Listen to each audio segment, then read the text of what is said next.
오늘 우리에게 주시는 말씀은 사도행전 8장 1절, 4절에서 5절, 14절에서 15절, 25절의 말씀입니다. 사울은 스데반이 죽임당한 것을 마땅하게 여겼다. 그날에 예루살렘 교회에 큰 박해가 일어났다. 그래서 사도들 이외에는 모두 유대 지방과 사마리아 지방으로 흩어졌다. 그런데 흩어진 사람들은 두루 돌아다니면서 말씀을 전하였다. 빌립은 사마리아 성에 내려가서 사람들에게 그리스도를 선포하였다. 사마리아 사람들이 하나님의 말씀을 받아들였다는 소식을 예루살렘에 있는 사도들이 듣고서 베드로와 요한을 그들에게로 보냈다. 두 사람은 내려가서 사마리아 사람들이 성령을 받을 수 있게 하려고 그들을 위하여 기도하였다. 이렇게 베드로와 요한은 주님의 말씀을 증언하여 말한 뒤에 예루살렘으로 돌아가는 길에 사마리아 사람의 여러 마을에 복음을 전하였다. 이것은 주님의 말씀입니다.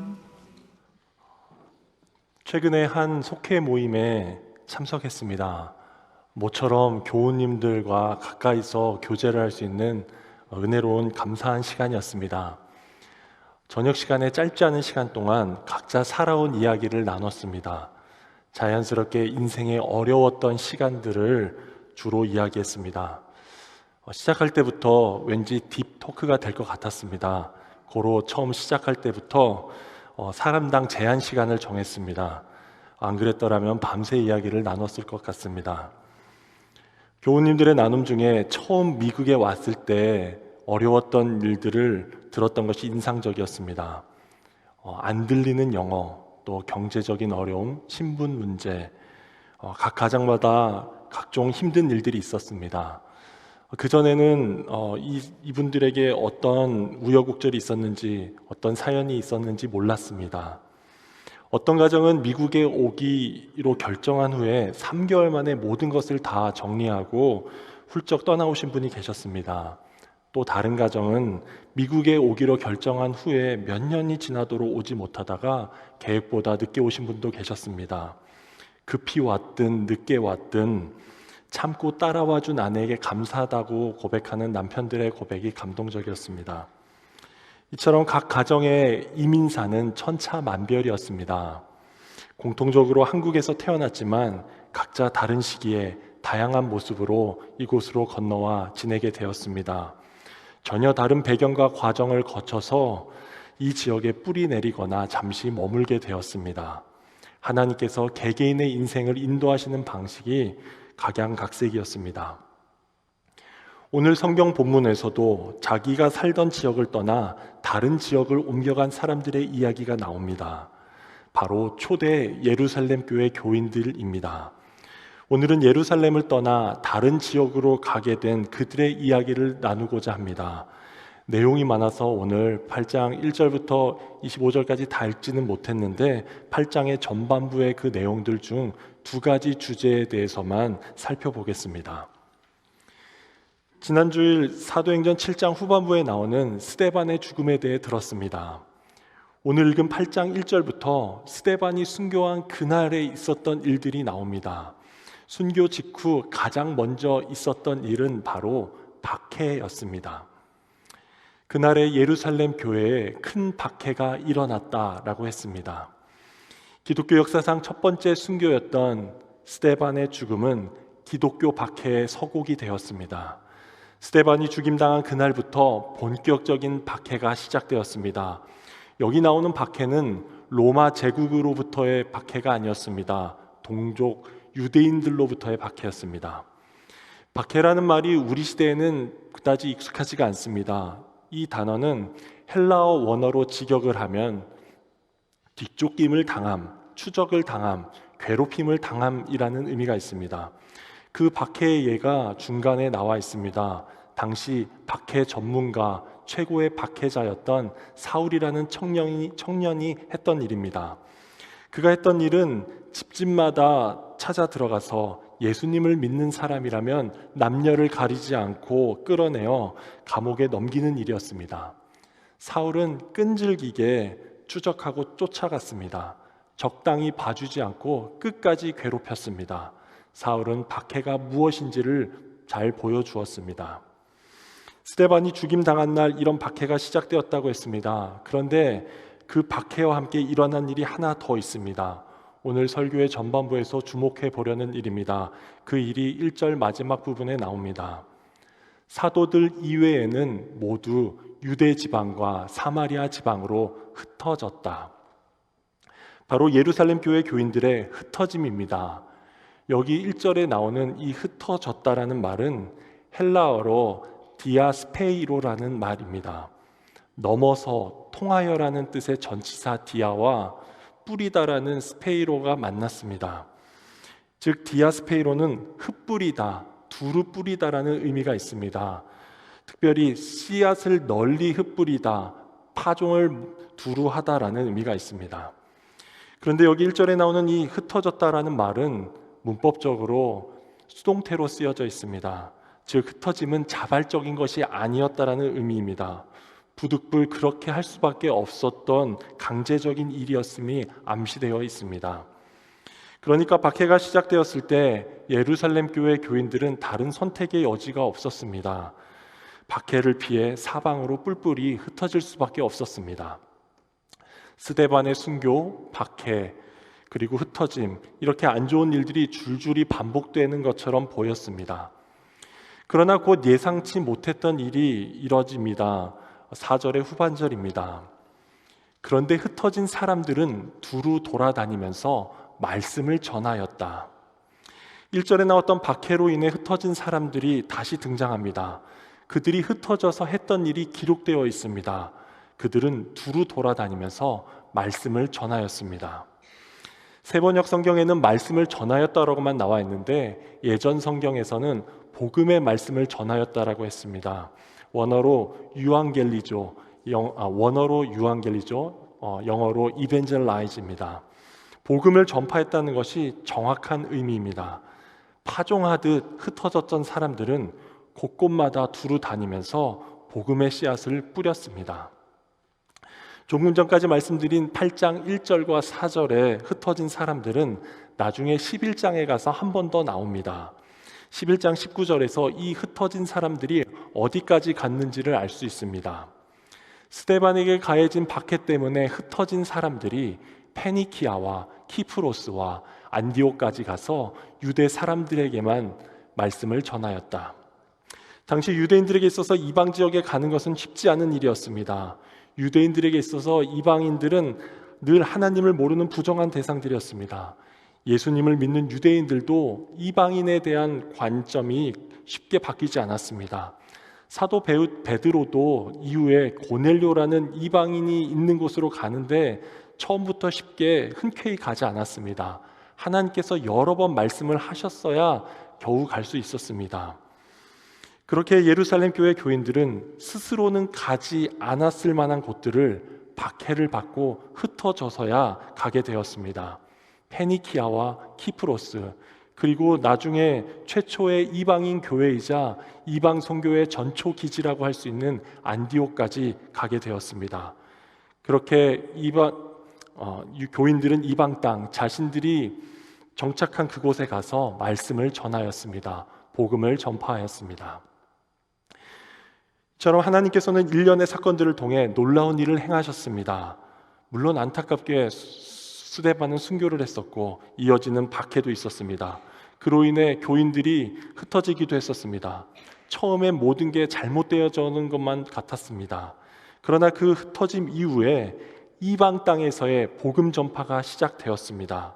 하나님께서는 계획이 있으셨습니다.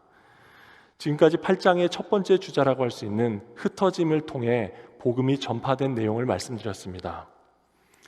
이어서 오늘 8장의 본문에 이어지는 내용은 사마리아 전도입니다. 5절에 사마리아 성에 내려가는 한 사람이 나옵니다. 빌립은 사마리아 성에 내려가서 사람들에게 그리스도를 선포하였다. 사도행전 6장에서 예루살렘 교회 내부에 갈등이 발생했을 때 세워졌던 7사람을 기억하실 것입니다. 그 중 한 사람이었던 빌립이 8장에 다시 나옵니다. 그러니까 빌립 역시 예루살렘에 있다가 흩어졌던 무리 중에 한 사람이었습니다. 근데 빌립은 앞서 말씀드린 이방 지역이 아니라 사마리아로 갔습니다. 그는 사마리아 사람들에게 그리스도를 전하였습니다. 그리고 그를 통해 악한 귀신이 쫓겨나기도 하고 장애인과 환자들이 고침을 받기도 했습니다. 사마리아 사람들은 빌립이 전한 복음을 믿고 세례도 받았습니다. 이후 예루살렘에 남아있던 사도들에게 이 소식이 전달되었습니다. 그리하여 사도들은 그들 중 대표 사도들이라고 할 수 있는 베드로와 요한을 사마리아로 보냈습니다. 사마리아 사람들이 하나님의 말씀을 받아들였다는 소식을 예루살렘에 있는 사도들이 듣고서 베드로와 요한을 그들에게로 보냈다. 빌립만이 아니라 베드로와 요한도 사마리아로 내려갔다는 것은 큰 의미가 있습니다. 유대와 사마리아 사이에 세워졌던 오래된 벽을 허문 것이라고 볼 수 있기 때문입니다. 당시 사마리아인들은 유대인들에 의해 경멸을 받아왔습니다. 유대인들은 수백 년 전부터 사마리아인들에 대한 편견과 증오를 갖고 있었습니다. 요한복음 8장 48절에서 유대인들이 예수님께 이런 말을 했던 적이 있습니다. 유대 사람들이 예수께 말하였다. 우리가 당신을 사마리아 사람이라고도 하고 귀신이 들렸다고도 하는데 그 말이 옳지 않소. 그러니까 유대인들에게는 사마리아 사람이란 거의 귀신 들린 사람과 동급이었습니다. 예수님께서 요한복음 4장에서 사마리아 여자를 만나 말을 건넸을 때도 그녀는 많이 놀랐습니다. 왜냐하면 당시 유대 사람은 사마리아 사람과 상종하지 않았기 때문입니다. 이렇게 자신들을 무시하고 상종하지 않는 유대인들에게 사마리아인들 역시 좋은 마음이었을 리 없습니다. 그들 사이에는 깊은 반목과 증오와 적개심이 있었습니다. 그럼 사마리아인들에 대한 베드로와 요한의 마음은 어떠했을까를 생각해 봅니다. 그들이 예수님과 함께했던 당시의 한 사건을 떠올리게 됩니다. 누가복음 9장에서 예수님이 사마리아 마을을 지나가신 적이 있습니다. 원래 유대인들은 유대와 갈릴리 지역을 지나다닐 때 그 중간 육로인 사마리아 땅을 밟지 않았습니다. 주로 요단강을 경유해서 우회해서 건너가곤 했습니다. 그러나 예수님께서는 굳이 사마리아를 통과하시곤 하셨습니다. 누가복음 9장에서 예수님께서 또다시 사마리아 마을을 방문하셨습니다. 그런데 그때 그곳 마을 사람들은 예수님을 환영하지 않고 배척하였습니다. 그러자 그 순간 요한이 예수님께 흥분해서 이렇게 말했습니다. 하늘에서 불이 내려와 그들을 태워버리라고 우리가 명령하면 어떻겠습니까? 요한은 열왕기하 1장에서 엘리야가 했던 일을 소환했습니다. 엘리야가 사마리아 왕의 군사들을 불을 내려 태워버렸던 그 일이었습니다. 요한은 그 장면을 재현하고 싶었던 것 같습니다.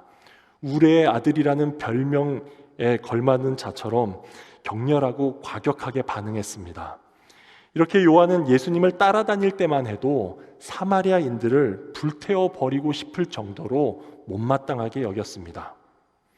그랬던 요한이 사도행전 8장에 와서 사마리아로 내려갔습니다. 베드로와 함께 직접 내려갔습니다. 찾아간 것으로 다가 아니었습니다. 두 사람은 내려가서 사마리아 사람들이 성령을 받을 수 있게 하려고 그들을 위하여 기도하였습니다. 요한과 베드로는 그들이 할 수 있는 최선의 기도가 무엇인지를 알았습니다. 자신들이 받은 성령을 그들도 받게 해달라는 기도였습니다. 그들을 위해 가장 좋은 것을 구하였습니다. 여기 그들을 위하여 기도하였다라는 말씀이 나오는데 이 구절이 한글 성경에는 충분히 반영되지 못한 부분이 있습니다. 이 부분을 원어로 읽으면 간절히 바라는 마음으로 기도했다는 내용이 포함되어 있습니다. 요한은 사도라는 의무감으로 기도하지 않았습니다. 사도 요한은 사마리아인들이 성령을 받기를 진심으로 간절히 바라며 기도하였습니다. 그는 사마리아인들을 예전처럼 생각하지 않았음을 알 수가 있습니다. 그리고 결국 그들의 진실한 기도는 응답을 받습니다. 그래서 베드로와 요한이 그들에게 손을 얹으니 그들이 성령을 받았다. 베드로와 요한은 이렇게 기도를 한 후 그냥 예루살렘으로 돌아가지 않았습니다. 그들은 계속해서 자신들이 할 수 있는 최선을 다하였습니다. 마지막 25절에 이렇게 기록되어 있습니다. 이렇게 베드로와 요한은 예루살렘으로 돌아가는 길에 사마리아 사람의 여러 마을에 복음을 전하였다. 요한은 사마리아를 진심으로 사랑으로 품었습니다. 사마리아 전역을 마음에 품고 곳곳에서 복음을 전하였습니다. 이상 사도행전에 나오는 사마리아 선교의 핵심 내용이었습니다. 유대 예루살렘에 있던 빌립이 먼저 사마리아로 내려갔습니다. 이어 베드로와 요한도 내려갔습니다. 사마리아 사람들도 성령을 받았고 곳곳마다 복음이 선포되었습니다. 이 순서를 보면서 사도행전의 가장 중요한 구절도 떠올리게 됩니다. 바로 사도행전 전체 구조를 한 번에 보여주는 핵심 구절입니다.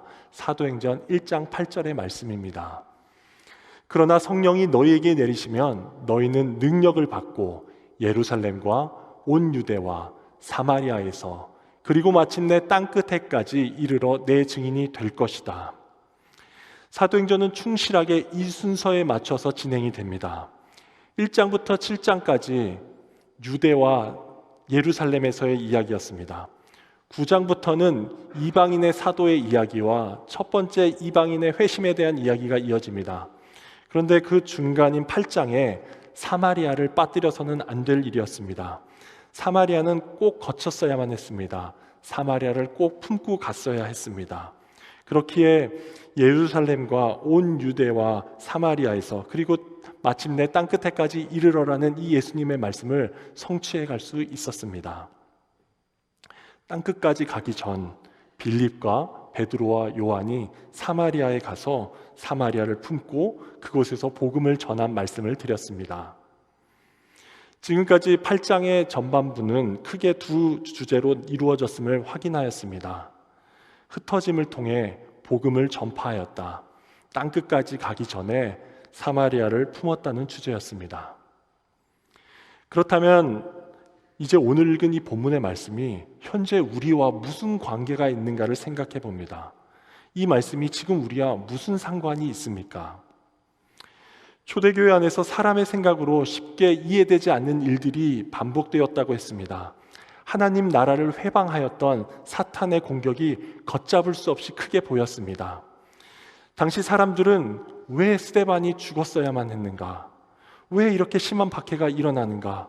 왜 우리는 집을 떠나서 도망가야만 하는가? 하나님께서는 도대체 무엇을 하고 있으신가? 라고 질문했을지 모릅니다. 왜 이런 일이 일어났는지 알 수 없는 시간이 한동안 있었습니다. 그러나 그 과정을 통해 하나님께서는 예상 못한 일을 이루셨습니다. 복음이 널리 전파되도록 하셨습니다. 스스로 움직일 리 없던 이들을 들어서 흩으시고 각 곳에 전도자로 세우셨습니다. 사탄의 계략은 완전히 실패했습니다. 하나님께서는 인간이 예측할 수 없는 방식과 과정을 통해 당신의 뜻을 이루셨습니다. 마찬가지로 우리의 삶 가운데도 동일한 일을 하실 수 있습니다. 특히 한국을 떠나서 미국에 흩어져 살고 있는 우리 한인 이민자들 또 재외 국민들을 통해 같은 일을 하실 수 있습니다. 초반에 나누었듯이 한국 사람으로 태어나 미국에 살게 된 사연은 우리 각자 다양합니다. 우리 중 어떤 분들은 지금껏 왜 그때 나에게 그런 일이 있었을까? 잘 될 것 같았던 그 계획은 왜 어그러졌을까? 왜 이런 상태가 되었을까? 질문했던 때가 있으실지 모릅니다. 이해할 수 없는 시간이 우리 각자의 삶 가운데도 있었을지 모릅니다. 그동안 이런저런 모양으로 또 지금 이렇게 살게 될 줄은 몰랐다는 분들이 계실지 모릅니다. 그런데 하나님께서 예상 못할 일을 우리에게도 행하셨습니다. 제가 교우님들께 많이 들었던 말 중에 이런 말이 있습니다. 내가 미국에 안 왔다면 신앙을 갖지 않았을 것입니다 라는 말입니다. 한국에만 있었더라면 지금까지 신실하게 신앙생활을 했을 리 없을 거란 말입니다. 이역말리 떠나온 이방인으로 살다 보니 하나님을 붙잡게 되었고 하나님께 붙잡힌 바 되었다는 고백이었습니다. 모두 하나님께서 행하신 일이었습니다. 그리고 하나님의 계획은 거기까지가 아니라고 믿습니다. 참 농부이신 하나님의 손에 뿌려진 씨앗처럼 우리 각자가 이곳에 뿌려진 이유는 우리 역시 이곳에서 복음의 씨앗을 뿌리라는 계획이 포함되어 있음을 믿습니다. 하나님께서 이곳에 우리를 보내신 이유는 이곳에서 우리를 통해 이루기를 원하시는 복음 전파의 사역이 있기 때문입니다. 개인적으로 제 삶을 돌아봐도 그렇습니다. 미국에 와서 모든 일이 순조롭지만은 않았습니다. 실패와 좌절과 갈등, 또 유산이나 가족의 죽음, 생각지도 못한 일들이 있었습니다. 수명이 줄어드는 것과 같은 시간, 또 아무 말 없이 가만히 인내해야 될 시간도 있었습니다. 그런데 각각의 시기마다 머문 곳곳마다 꼭 만나야 할 사람들이 있었습니다. 때에 따라서는 선교지로 보내셔서 만나게 하실 때도 있었습니다. 그 사람들과 함께 복음을 나누기도 하고 복음 안에서 교제하며 영향을 주고받았습니다. 이제 보니 그 사람들 때문에 그때 거기에 있었구나, 내가 거길 가게 되었구나 고백을 하게 되었습니다. 지금도 마찬가지입니다. 하나님께서 저를 이곳에 지금 두신 이유가 있음을 믿습니다. 하나님께서 우리 각 사람을 한국에 있게 하지 않으시고 흩어서 옮기신 이유가 분명히 있습니다. 우리를 하나님의 자녀로 살게 하실 뿐만 아니라 흩부러진 우리를 통해 복음이 전파되기를 원하시고 계십니다. 땅끝까지 가기 전에 사마리아를 품었던 이야기 역시 지금 우리의 삶에도 적용될 수 있습니다. 빌립과 베드로와 요한이 사마리아에 가서 복음을 전했습니다. 그들은 오래전부터 서로 반목하고 갈등하던 사이였던 사마리아 사람들에게 나아갔습니다. 유대와 사마리아 사이에 세워졌던 그 견고한 벽을 허물었습니다. 그 벽은 땅끝으로 나아가기 전에 반드시 허물어졌어야만 했을 벽이었습니다. 오늘 이야기를 통해 땅끝까지 복음이 전파되기 위해서는 반드시 사마리아를 지나야 한다는 사실을 깨닫게 됩니다. 땅끝에서 복음을 전하기 위해서는 꼭 그 전에 사마리아에서 복음을 전해야 한다는 진리를 깨닫게 됩니다. 이것은 우리에게도 마찬가지입니다. 우리 삶 가운데도 유대인에게 있어서 사마리아와 같은 사람들이 있습니다. 오래전부터 불편한 마음을 갖게 한 사람입니다. 내 눈에는 정상인으로 보이지 않는 진짜 이상한 사람이기도 합니다. 근처에 있지만 상종하고 싶지 않은 사람입니다. 겹치는 일이 있다면 다른 길로 돌아가고 싶을 정도로 마주치고 싶지 않은 사람입니다. 하는 짓마다, 들리는 소식마다 인내를 시험하고 분노를 유발하는 사람입니다. 평정심을 유지하던 내 안에 버튼을 눌러서 잔잔한 마음 위로 파도와 쓰나미를 일으키는 사람입니다. 그런 사람들이 많지는 않은데 한 명쯤은 있습니다. 빌립과 요한과 베드로가 사마리아에서 했던 일을 우리도 한다는 말은 우리도 그 사람과 우리 사이에 놓인 그 견고한 벽을 허무는 것입니다. 하나님께서 우리 삶 가운데 일하실 때 그들이 있는 곳으로 내려가는 것입니다. 관심 없던 그들의 삶에 관심을 갖고 돌아보는 것입니다. 그리고 무엇보다 그들을 위해 진심으로 기도하는 것입니다. 지난주 설교의 내용을 기억하시리라 믿습니다. 예수님께서 보여주신 최고의 사랑은 용서하기 어려운 이들을 위한 기도였습니다. 스데반도 죽기까지 용서의 기도를 드렸습니다. 그리고 오늘 요한도 예전에는 불로 멸하고 싶었던 그 사마리아 사람들을 위해 진심으로 간절히 기도했습니다. 기도할 수 없을 것만 같은 그 사람들을 위한 진실한 기도가 핵심입니다. 영국 웨스트민스터 채플에서 사역을 했던 R.T. 켄달 목사님이란 분이 쓴 완전한 용서라는 책에 완전한 용서의 7가지 증거라는 부분이 나옵니다. 누군가를 진정으로 완전히 용서했다는 걸 어떻게 알 수 있는가라는 질문에 대해 이 목사님이 이렇게 답을 합니다.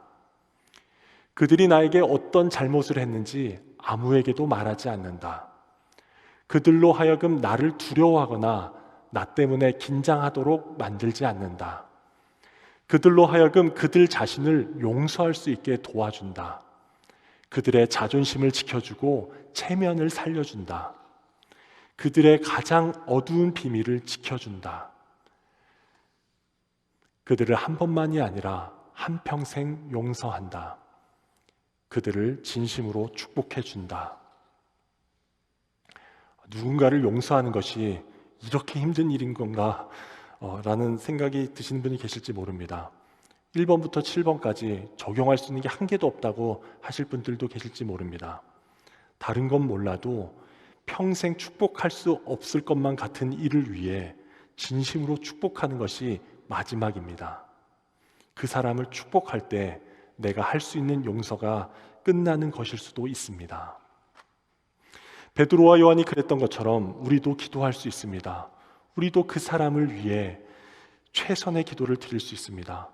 성령님께서 우리의 마음을 움직이실 때 그 사람 역시 우리처럼 성령을 받을 수 있게 해달라고 기도할 수 있습니다. 그렇게 우리도 우리 삶에 사마리아와 같은 사람들을 품고 진심으로 축복할 수 있습니다. 그리고 나서 우리 인생의 다음 단계로 땅끝으로 나아갈 수 있을지 모릅니다. 이제 말씀을 마무리하겠습니다. 속회 모임에서 나눴던 다양한 이민사로 설교를 시작하였습니다. 우리는 모두 하나님께서 친히 흩뿌리신 디아스페이로 하신 디아스포라들입니다. 우리 삶에 이해할 수 없는 과정을 통해 하나님께서 우리 각 사람을 이곳으로 인도하셨습니다. 하나님만 믿게 하시려고, 복음을 전하게 하시려고 우리 모두를 이곳에 두셨습니다.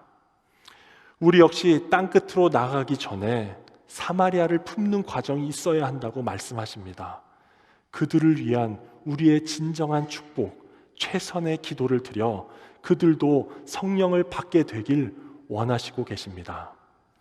사도행전 8장의 말씀이 우리 삶 가운데 그대로 성취될 수 있기를 기도합니다. 하나님께서 흩으신 곳에서, 이곳에서 복음의 씨앗을 뿌리며 또한 우리 주변의 사마리아를 품고 땅끝까지 나아가시는 저와 여러분 되실 수 있기를 진심으로 기도합니다. 이 시간 함께 나를 통하여라는 곡을 부르고 함께 기도하겠습니다. 하나님께서 보내신 곳, 내가 서 있는 곳에서 주님을 높일 수 있도록, 내가 밟는 땅마다 주님의 복음이 선포되어지고 하나님의 영광이 나타내길 소망하며 함께 찬양하겠습니다.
이 시간 오늘 말씀을 기억하며 기도하겠습니다. 잠시 우리의 삶을 돌아보며 기도하겠습니다.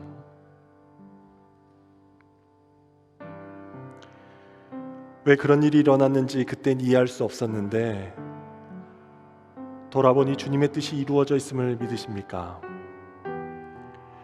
왜 그렇게 인도하셨는지 그땐 몰랐는데 지금 생각하니 그 어떤 사람들 때문이었음을 믿으십니까?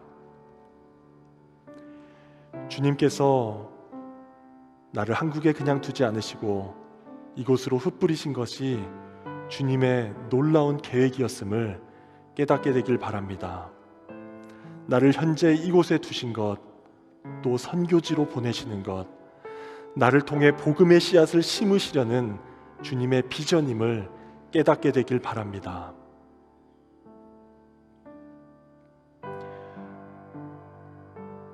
또한 우리 삶의 여러 관계들을 돌아보며 우리 삶 가운데 사마리아와 같은 사람은 누구인지를 생각해 봅니다.